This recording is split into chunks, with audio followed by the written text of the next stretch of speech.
দর্শক এই মুহূর্তে দেখছেন যে শান্তির প্রতীক পায়রা বের হয়ে আসছে এই বাংলাদেশের মর্যাদার প্রতীক জাতীয় সংসদ ভবনের সামনে থেকে। আমরা দেখছি যে শান্তির প্রতীক পায়রা, যেটি এতদিন স্বৈরাচারের শৃঙ্খলে বন্দী ছিল, সেটি ধীরে ধীরে বের হয়ে আসছে। এবং এই অভূতপূর্ব দৃশ্য দেখতে এখানে লক্ষ লক্ষ মানুষ সংসদ ভবনের সামনে কিন্তু হাজির হয়েছে এবং পুরো এই মানিক মে এভিনিউ সেটি কিন্তু এখানে দেখছে। এবং এই সংসদ ভবনের এই আকাশে লেখা হচ্ছে ৩৬ জুলাই রিবার্থ, অর্থাৎ পুনর্জন্ম। এই পুনর্জন্ম হলো বাংলাদেশের পুনর্জন্ম। এই বর্ষবরণের দিনে পুরো বাঙালি জাতিকে বাংলাদেশের যে চীনা দূতাবাস সেটি উপহার দিয়েছে এই বাংলাদেশের পুনর্জন্মকে আবার এই বাংলাদেশের আকাশে ড্রোন দিয়ে প্রযুক্তির মাধ্যমে একে কিন্তু তারা দেখালো। আমরা দ্বিতীয় দৃশ্য দেখার অপেক্ষায় আছি। পুরো 14 মিনিট জুড়ে চলবে আয়োজন এবং একটি দুটি না ২৬০০ ড্রোন এখন জাতীয় সংসদ ভবনের সামনে, এই পবিত্র জাতীয় সংসদ ভবনের আকাশে কিন্তু তারা এই আলোর ঝলকানির মাধ্যমে এই ৩৬ জুলাই বাংলার ঐতিহ্য, বাংলাদেশ এবং চীনের যে ঐতিহ্যবাহী সম্পর্ক এবং বাংলাদেশের এই স্বাধীনতাকামী প্যালেস্টাইনের প্রতি যে ঐতিহ্যবাহী সংহতি সেটা কিন্তু তুলে ধরা হচ্ছে। আমরা দ্বিতীয় দৃশ্য দেখার অপেক্ষা আছি। ঠিক এই মুহূর্তে আমরা দেখছি জাতীয় সংসদ ভবনের সামনে যে দৃশ্য বাংলার প্রতিটি মানুষকে নাড়া দিয়েছিল, জুলাই শহীদদের ইমাম আবু সাইদের ছবি এবং পেছনে কিন্তু বেজে উঠছে সেই জুলাই বিপ্লবের গানগুলো। আবু সাইদ আবার মিলিয়ে যাচ্ছে আকাশে। এইখানকার উপস্থিত মানুষের আবেগ আপ্লুত। জানেন যে বাংলাদেশ গেল ১৫ থেকে ১৬টি বছরের যে স্বৈরাচারী আমল, যেই স্বৈরাচারী আমলকে একদম ধুলোয় মিশিয়ে দেওয়ার ক্ষেত্রে যে ইমামের ভূমিকা পালন করেছে, যিনি নেতার ভূমিকা পালন করেছে, যেই আবু সাইদকে দেখে দেশের প্রতিটি শিক্ষার্থী আর কেউ ঘরে থাকতে পারেনি। সেই শিক্ষা এবার আমরা দেখছি সেই মুগ্ধকে, এবং তার পাশে লেখা আছে যে পানি লাগবে পানি। সেই মুগ্ধকে আবার আরো একবার দেখছে এই বাংলার মানুষ, দেখছে বর্ষবরণের দিনে।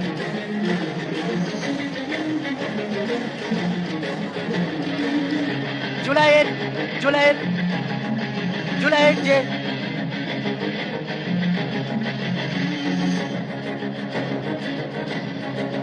পেছনে জুলাইয়ের সুর পরিচালিত হচ্ছে, যে সুরগুলো, যে বিদ্রোহের কবি নজরুলের যে সুর প্রতিটি ছাত্র জনতার মনে আগুনের স্ফুলিঙ্গ তৈরি করেছিল, দ্রোহের আগুন জ্বলেছিল, সেই মিউজিক কিন্তু তৈরি হচ্ছে। আমরা এইমাত্র দেখলাম নারী জাগরণের প্রতীক। এই জুলাই আন্দোলনে নেতৃত্ব দিয়েছিল নারীরা। এখানে কিন্তু বেজে উঠছে আকাশের মতো বাধাহীন মরুসঞ্চার বেদুইন।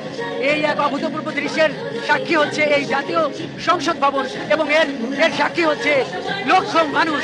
আজ এই বাংলাদেশ, এই জাতীয় সংসদ ভবন, এই মানিক মে এভিনিউ নতুন এক খণ্ডের সেই আবার তার জুলাইয়ের একটা খণ্ড রচনা হচ্ছে। জুলাইয়ের যে ঐতিহাসিক চরিত্রগুলো মানুষকে একটি স্বাধীনতা এনেছিল, বাংলাদেশের পুনর্জন্ম ঘটিয়েছিল, সেই দৃশ্যগুলো আবার মানুষের সামনে কিন্তু এখানে আবার চিত্রিত হচ্ছে। এবং মানুষ কিন্তু যার পরনায় আপ্লুত, যার পরনায় মানুষ আবেগ আপ্লুত, এবং তারা এই আনন্দের দিনে তারা তাদের শহীদদের দেখে, যারা এই জুলাইকে সফল করার ক্ষেত্রে জীবন দান করেছে, যারা ভূমিকা রেখেছে, তাদের দেখে কিন্তু আবার আপ্লুত। এখন আমরা দেখতে পাচ্ছি সুজনকে, সেই রিক্সাওয়ালা সুজন, সেই সুজনের স্যালুট ছাত্র জনতাকে অনেক উৎসাহিত করেছিল, সেই সুজনকে এখন আমরা দেখছি। এবং এরপর আমরা কাকে দেখবো সেই দৃশ্যের জন্য কিন্তু আমরা অপেক্ষায় আছি।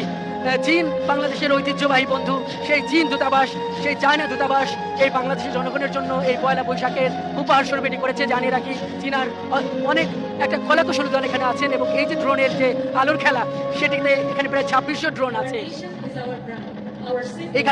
এইখানে কিন্তু বাংলাদেশকে তুলে ধরা হচ্ছে, বাংলাদেশের ঐতিহ্য, সেই শাপলা ফুলকে তুলে ধরা হয়েছে, পদ্মকে তুলে ধরা হয়েছে, এবং উড়ন্ত দোয়েলকে কিন্তু এখানে ফুটিয়ে তোলা হয়েছে।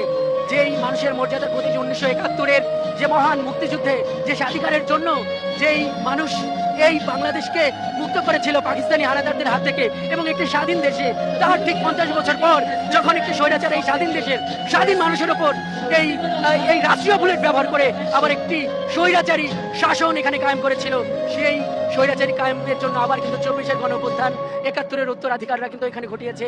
এবং সেই যাবতীয় ইতিহাস আজ এই পয়লা বৈশাখের দিনে, বর্ষবরণের দিনে কিন্তু আজকে এখানে উপস্থাপন করা হচ্ছে। এই ১৯৭১ বেঁচে উঠেছে এই মহান জাতীয় সংসদের মহান জাতীয় সংসদের সামনে। এবং এখানে কিন্তু স্পষ্টভাবে আছে 1971-এর উত্তরাধিকার 2024, 1971-এর সংগ্রামের ধারাবাহিকতা 2024 এবং 1971 এবং 2024 যে একই ধারাবাহিকতা। এই 1971 শিখেছে যে স্বৈরাচার বাংলাদেশের মাটিতে কখনো কখনো থাকবে না। স্বৈরাচার বিদায় নিয়েছে এবং ভবিষ্যতেও আর কেউ স্বৈরাচার হতে পারবে না। এই যাবতীয় দৃশ্য এখানে লাখ লাখ মানুষ দেখছে, উন্মুখ হয়ে দেখছে। আবার আমরা দেখছি সেই আবু সাইদকে, যে আবু সাইদ এই জুলাই আন্দোলনের প্রতীক, সেই আবু সাইদ 2024-এর এই গণভ্যুত্থানের সামনে দাঁড়িয়ে এখানে জাতীয় পতাকা হাতে দাঁড়িয়ে গেছে। দর্শক, আমরা যুক্ত হয়েছি মানিক মে এভিনিউতে টেলিভিশনের পর্দায়। আপনারা যে আলোর খেলা দেখছেন এটি মূলত এই পয়লা বৈশাখের আয়োজন, সংস্কৃতি মন্ত্রণালয়ের আয়োজন, সরকারের আয়োজন। আজকের এই বর্ষবরণ এই এখানে মানিক মে এভিনিউতে আয়োজন শুরু হয়েছে দুপুর থেকেই। গান হয়েছে, সুর হয়েছে এবং নানান এই কনসার্টের মধ্যে এই জুলাইয়ের এই উপহার, এই যে চিত্র আঁকা, এটি সরকারের বিশেষ আয়োজনের মধ্যে ছিল। এটি আগে থেকে একটি ঘোষণা ছিল, সেই ঘোষণার কিন্তু বাস্তবায়ন এখন আমরা দেখছি। এবং আমরা দেখছি যে এই জাতীয় সংসদ ভবনের সামনে এই বাংলাদেশের মর্যাদার প্রতি এবার আমরা দেখছি নিপীড়িত ফিলিস্তিনের প্রতি বাংলাদেশের সমর্থনের চিত্র। দেখছি যে বাংলাদেশের অভ্যুদয়ের পর থেকে এই স্বাধীনতা, যে প্যালেস্টাইনের যে ন্যায্য সংগ্রাম, যেই মুক্তির জন্য সংগ্রাম, সেই সংগ্রামের সঙ্গে বাংলাদেশ যে আছে সেই চিত্রটি কিন্তু এখানে ফুটিয়ে তোলা হলো।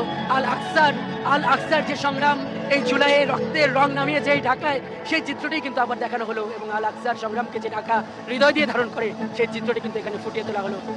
এবং আজকে এখন যেটি দেখানো হচ্ছে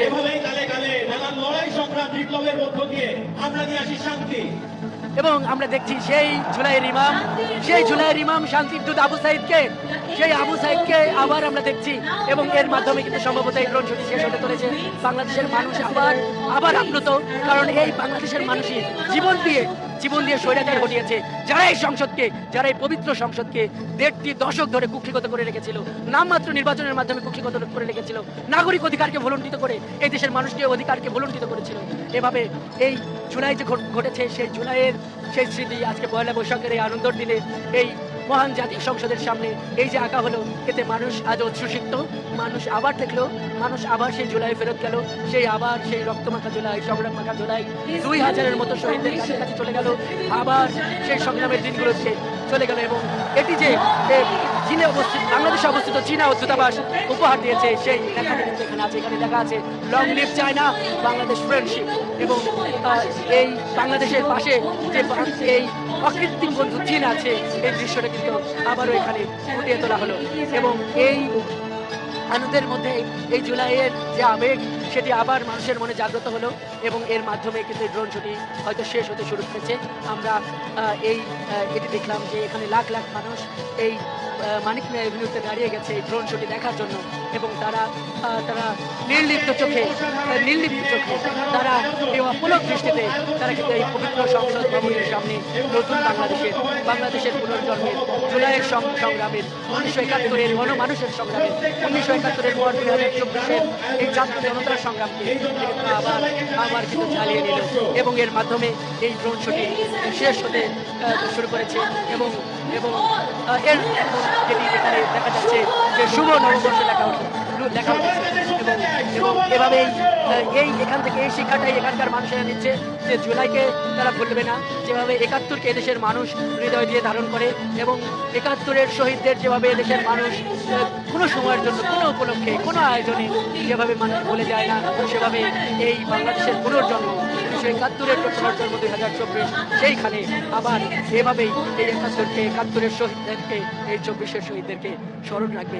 এবং আমরা দেখছি যে 2600 ড্রোন সেটি কিন্তু আবার ধীরে ধীরে হয়তো এখন নেমে পড়বে এবং মুক্তির গান গাইছে, মুক্তির গান পাচ্ছে এই মঞ্চ থেকে। এবং সেইভাবে এই জুলাইয়ের সাক্ষী হলো এই আমাদের এখানকার লাখো মানুষ। দর্শক, যারা এই মুহূর্তে যুক্ত হলেন তাদের জন্য জানিয়ে রাখি যে বাংলাদেশ আরেকটি অভূতপূর্ব সময়, অভূতপূর্ব মুহূর্তের সাক্ষী হলো। জাতীয় সংসদ ভবনের সামনের যে মুক্ত আকাশ, 2024-এর 36 জুলাই খ্যাত 5 আগস্টের গণঅভ্যুত্থানের পর এই বাংলাদেশের মানুষ যে মুক্ত আকাশ পেয়েছে, সেই মুক্ত আকাশে পয়লা বৈশাখের দিনে আবার সেই জুলাইকে এঁকে দেখালো বাংলাদেশ অবস্থিত চীনা দূতাবাসের সহায়তায় একদল ড্রোন প্রকৌশলী, 2600টি ড্রোন, তারা আলোর খেলা দেখিয়ে এখানে কিন্তু দেখিয়ে দিল সেই জুলাইয়ের স্মৃতিকে। এবং এরই মাধ্যমে কিন্তু এখানে আজকের আয়োজনের যে প্রধান আকর্ষণ ছিল ড্রোন শো, সেটি কিন্তু এভাবেই শেষ হলো।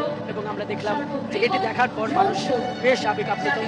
তারা যেই আবু সাঈদের জন্য যারা কিনেছে, আবু সাঈদের জন্য এই দেশের মানুষ জন্য যারা সেই আবু সাঈদকে দেখলো, মুগ্ধকে দেখলো, এবং নারী জাগরণ যেই জুলাইয়ের যারা নেত্রী ছিলেন তাদের সেই প্রতীককে দেখলো। তো মানিক মে এভিনিউ থেকে আজকের জুলাইয়ের যে প্রধান আকর্ষণ ড্রোন শো, এটি ছিল এখান